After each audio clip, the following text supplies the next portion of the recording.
Praise the Lord. സ്നേഹമുള്ളവരെ, വിശുദ്ധ യാക്കോബ് എഴുതിയ ലേഖനം 1-ാം അധ്യായം 14-ാം തിരുവചനം പറയുന്നു, ഓരോരുത്തരും പരീക്ഷിക്കപ്പെടുന്നത് സ്വന്തം ദുർമോഹങ്ങളാൽ വശീകരിക്കപ്പെട്ട് കുടുക്കിലാകുമ്പോഴാണ് എന്ന്.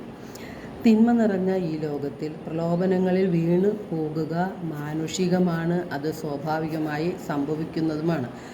നാം സാധാരണ കരുതുന്നത് മറ്റു വ്യക്തികളോ സാഹചര്യങ്ങളോ ആണ് നമ്മെ പ്രലോഭനങ്ങളിൽ വീഴ്ത്തുന്നത് എന്നാണ്. എന്നാൽ വിശുദ്ധ യാക്കോബ് ശ്ലീഹ പറയുന്നു, ഓരോരുത്തരും പരീക്ഷിക്കപ്പെടുന്നത് സ്വന്തം ദുർമോഹങ്ങളാൽ വശീകരിക്കപ്പെട്ട് കുടുക്കിലാകുമ്പോഴാണ് എന്നാണ്. നമ്മുടെ ഉള്ളിൽ പാപമുണ്ടെങ്കിൽ പുറമെയുള്ള പ്രലോഭനങ്ങളെ ആകർഷിച്ച് നാം കുടുക്കിലാകുകയാണ് പലപ്പോഴും ചെയ്യുന്നത്. നമ്മുടെ ദുർമോഹങ്ങളും സ്വാർത്ഥതയും പലപ്പോഴും പ്രലോഭനങ്ങളിലേക്ക് നമ്മെ നയിക്കും.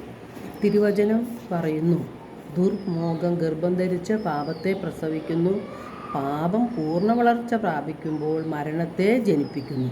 നമ്മുടെ ഉള്ളിലുള്ള പാപങ്ങളാണ് നമ്മുടെ ആത്മാവിൻ്റെ മരണത്തിന് കാരണമാകുന്നത്. നമ്മുടെ ഹൃദയം പാപവിമുക്തമാക്കുകയാണ് നാം ചെയ്യേണ്ടത്. ഇതെങ്ങനെ സാധ്യമാകും?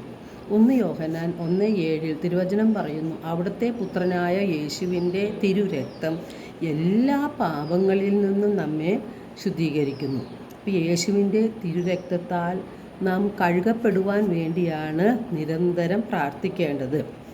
യേശുവിൻ്റെ തിരുരക്തം നമ്മുടെ പാപക്കറകൾ കഴുകി നമ്മെ വിശുദ്ധീകരിക്കും. യേശു നമ്മുടെ പാപ പരിഹാര ബലിയാണ്, നമ്മുടെ മാത്രമല്ല ലോകം മുഴുവൻ്റെയും പാപങ്ങൾക്ക്.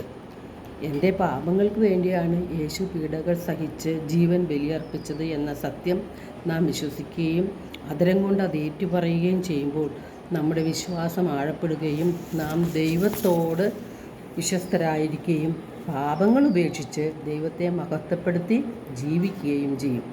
യേശുവിൻ്റെ ശരീരവും രക്തവും സ്വീകരിച്ച് നമുക്ക് വിശുദ്ധിയിൽ വളരാം. എല്ലാവർക്കും ഒരു നല്ല ദിനം ആശംസിക്കുന്നു. ദൈവം നമ്മെ ഓരോരുത്തരെയും സമൃദ്ധമായി അനുഗ്രഹിക്കട്ടെ.